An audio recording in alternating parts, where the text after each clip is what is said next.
जाने कैसे होंगे वो, जाने कहां निवास, किस कारण से हो गया धनखड़ का वनवास। नमस्कार, आप सभी का बहुत स्वागत है। कल देश में उपराष्ट्रपति चुनाव होना है और उपराष्ट्रपति एक ऐसा पद है इस समय जो बहुत सुर्खियों में बना हुआ है। वैसे देश में कभी फाइलें गायब होती थी, अब तो ऐसी स्थिति आ गई है कि पूर्व उपराष्ट्रपति ही गायब हो गए हैं।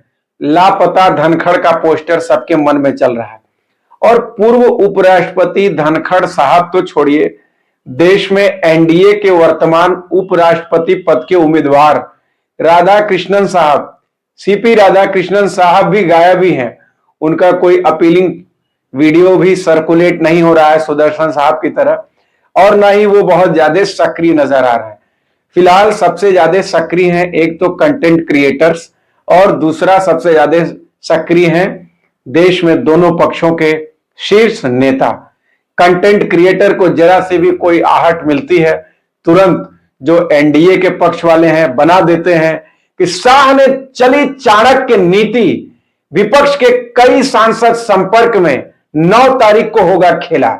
जो इंडिया वाले हैं, एनडीए के कई सांसद हुए बागी, घबराए मोदी शाह, कैंसिल हुआ मोदी और नड्डा का डिनर।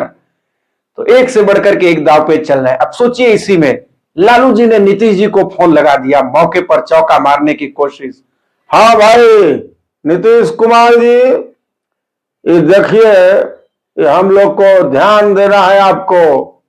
हाँ, ये आप लोग को, आपको षड्यंत्र, आप साजिश करता है लोग। चिराग पासवान को पूरा खड़ा करने वाला है आपके खिलाफ, 20 वाला की तरह।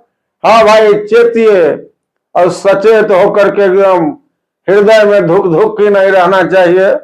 हाँ, पूरा एकदम अच्छा, वोट नहीं दीजिएगा तो दूरी बनाइए, दूरी। ठीक है, बहुत लोग को फोन कर रहा है, हाँ बाद में बात करेंगे। इसी बीच अखिलेश जी को राहुल जी ने कहा, देखिए भैया, आपके यूपी का मामला है, आप राजनाथ जी को फोन करिए। अरे वो तो सभी को खुद ही फोन कर रहे हैं, चलिए फिर भी बात करता हूं। हाँ हेलो रक्षा मंत्री जी। हाँ, बहुत बहुत अच्छी बात है और बहुत अच्छा प्रयास कर रहे हैं आप। हाँ, चुनाव तो सर पर है। हाँ, अब तो एकदम नजदीक। नहीं, हमारा ये कहना है कि देखिए, इसमें व्हिप जारी नहीं होता है। हाँ, तो जब व्हिप जारी नहीं होता है तो आपका टिप विपक्ष को मिल जाए। कौन देख रहा है आपने किसको वोट दिया? नहीं बताइए, आपको ये लोग कैमरे के फ्रेम से बाहर करते रहते हैं और हम लोग को देख करके अच्छा नहीं लगता है। तो ठीक है, कल हम लोग इंतजार करेंगे। बहुत धन्यवाद। राजनाथ जी ने और कई लोगों को फोन लगा दिया, वो कई फोन लगा ही रहे हैं लोगों को, जैसे नवीन बाबू को भी उन्होंने फिर फोन लगाया। आदरणीय नवीन जी, ऐसा है, कल जो है, हर बार आप तो साथ देते ही हैं। नहीं, इस बार हमारे पार्टी के लोग थोड़ा डिनाई कर रहे हैं। नहीं, आपको कोई चिंता की बात नहीं है।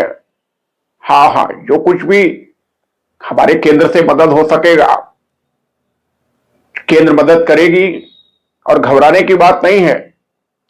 नहीं, हम तो नहीं घबराते थे, लेकिन हमारा ही कुर्सी छीन लिया उड़ीसा में, तो सारा पार्टी का लोग हमारा विरोध कर रहा है। उसके बाद देश के प्रधानमंत्री जी ने सबको अपील किया आकर के। सोचिए, मेरे प्यारे सांसदों, नमस्कार। ये समय देश को राजनीतिक रूप से स्थिर बनाए रखने का है और इसलिए जरूरी है कि हम ऐसे उम्मीदवार का समर्थन करें जो कि एक स्टेबिलिटी दे करके और सरकार के साथ कंधे से कंधा मिला करके देश को आगे बढ़ाने के लिए बेहतर काम करे। आप सबको मेरी अपील है कि आप सभी पक्ष के हों या विपक्ष के हों, आप सभी सांसद अपने अंतरात्मा की आवाज पर एनडीए के कैंडिडेट सीपी राधाकृष्णन जी को ज्यादा से ज्यादा वोट देकर के और उन्हें विजयी बनाने का काम करें। तो अखिलेश जी ने अपील सुना, फिर कहा, जितने भी पक्ष विपक्ष के सांसद हैं, आप सभी इस पक्ष के हों या उस पक्ष के हों, लेकिन सबसे पहले भारत देश के हैं और देश के लिए इस समय जरूरी है कि जो लोकतांत्रिक संतुलन है वो बना रहे। और इसलिए जो हमारे उम्मीदवार हैं सुदर्शन साहब, उनको वोट दे करके आप सुदर्शन चक्र चलाएंगे तो जैसे महाभारत में सुदर्शन चक्र से धर्म की रक्षा हुई थी, और उसी प्रकार से भारत में सुदर्शन चक्र चला करके उपराष्ट्रपति चुनाव में आप संविधान की और भारत की रक्षा कर सकते हैं। बहुत धन्यवाद।